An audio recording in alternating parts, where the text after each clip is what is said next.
नमस्कार मंडळी. तर आज मी हरभऱ्याची भाजी करून दाखवणार आहे. तर ही वाळवून ठेवतात बघा, उन्हाळ्यामध्ये ना खूप उपयोगी येते आपल्याला ही भाजी. भाजीला काहीच मिळत नाही तेव्हा ही भाजी ना अशी वाळवली जाते.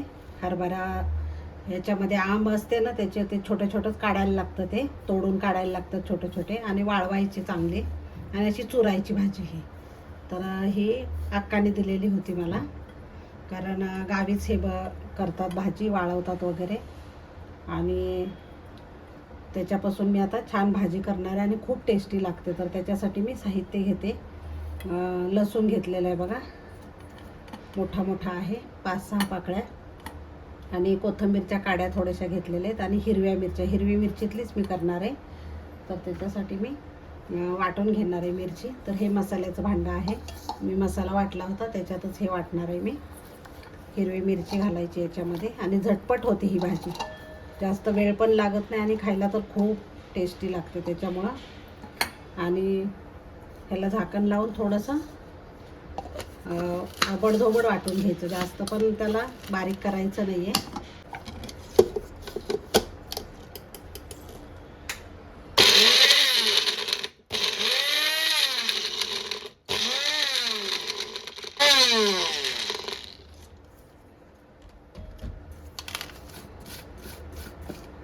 हे असं जाडसर जरा वाटलेलं आहे. त्याच्यातच आता मी थोडेसे शेंगदाणे घालणार आहे, कच्चे शेंगदाणे पण टाकायचे. थोडेसे शेंगदाणे टाकणार आहे, जास्त नाही टाकायचे, थोडेसे. आणि परत ते वाटून घ्यायचे जरासे जाडसर. तुमच्याकडे शेंगदाण्याचं कूट असेल ते टाकलं तरी चालेल.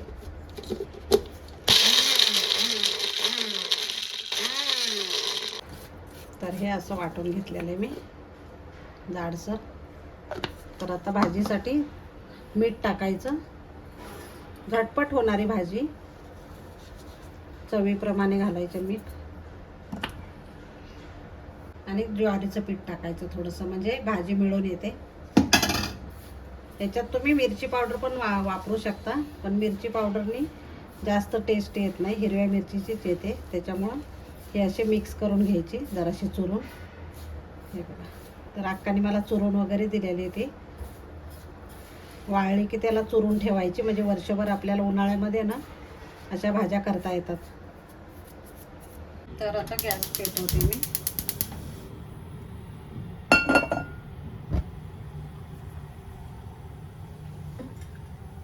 पातेलं ठेवायचं आणि तेल टाकून घ्यायचं.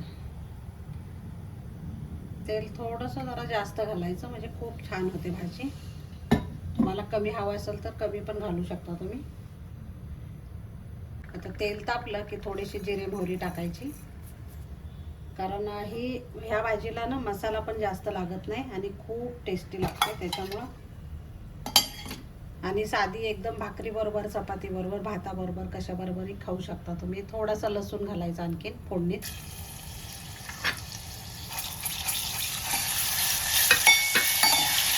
कढीपत्ता टाकलाय घालायचं आणि थोडी हळद घालायची. आता पाणी टाकून घ्यायचं, गरम पाणी टाकलं टाका किंवा साधं टाकलं तरी चालतं. मी गरम पाणीच टाकले.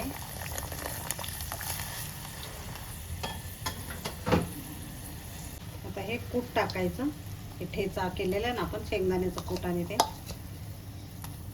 पण टाकून घ्यायचं. आता मंडळी थोडी थोडी करून भाजी टाकायची, उकळी आलेली आहे, आणि मिक्स करायची.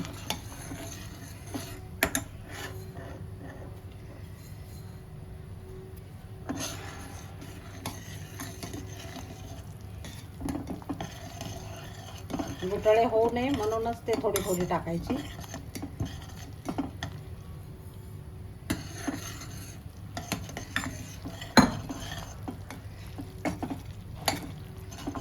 मंडळी आता भाजी झालेली आणि मस्त शिजलेली. आता मी गॅस बंद करते. आणि खरं तर ना कोथिंबीर मी वाटतानाच टाकायला पाहिजे होती, पण विसरले मी, म्हणून मी आता थोडीशी टाकली. तर आता मी सर्व करते. तर मंडळी साधी सिंपल भाजी आणि झटपट होणारी, एकदम पटापट होणारी, आणि भाकरीबरोबर, चपातीबरोबर, भाताबरोबर खूप सुंदर लागणारी. आणि ही रेसिपी नक्की ट्राय करा. कारण माझ्या अक्काची रेसिपी आहे, आईची रेसिपी. तर मी आईलाच अक्का म्हणते. तर खूप छान आहे, तर नक्की ट्राय करा. आवडलं तर लाईक, शेअर आणि सबस्क्राईब करायला विसरू नका. धन्यवाद.